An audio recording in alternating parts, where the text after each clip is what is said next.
ഷാർജയിൽ ഇനി വെളിച്ചത്തിന്റെയും ശബ്ദത്തിന്റെയും വിസ്മയ കാഴ്ചകളുടെ ദിനങ്ങളാണ്. 13ാമത് ലൈറ്റ് ഫെസ്റ്റിവലിന് തുടക്കമായി. ഈ മാസം 18 വരെയാണ് വെളിച്ചത്തിന്റെ ആഘോഷം നീണ്ടു നിൽക്കുക.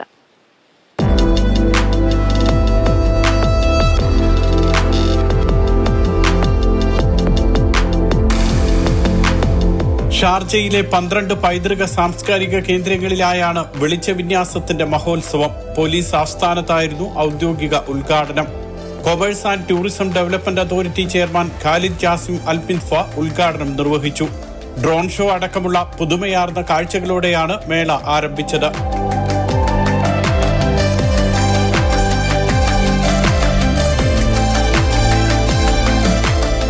ഷാർജ പോലീസ് ആസ്ഥാനത്തിനൊപ്പം അൽഹംദിയ general souk, Kalba waterfront എന്നിവയാണ് ലൈറ്റ് ഫെസ്റ്റിവലിന്റെ പുതിയ സ്ഥലങ്ങൾ.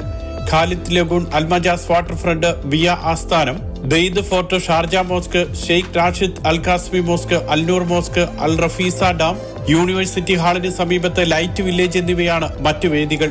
ലൈറ്റ് വില്ലേജ് ഈ മാസം 1 പ്രവർത്തനം ആരംഭിച്ചിരുന്നു.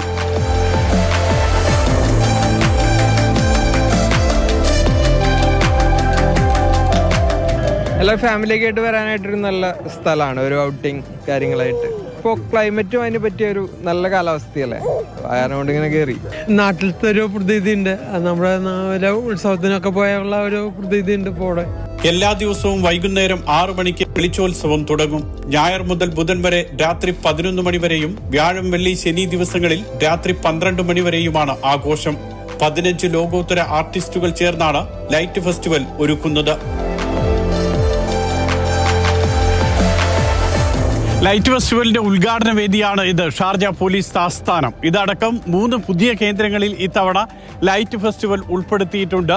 ഈ മാസം 18 വരെയാണ് ഫെസ്റ്റിവൽ നീണ്ടു നിൽക്കുക. പോലീസ് ആസ്ഥാനത്തിന് മുന്നിൽ നിന്നും മുഷീർ കൊടിയിലിനൊപ്പം സുരേഷ് വെള്ളിമുറ്റം, മാതൃഭൂമി ന്യൂസ്.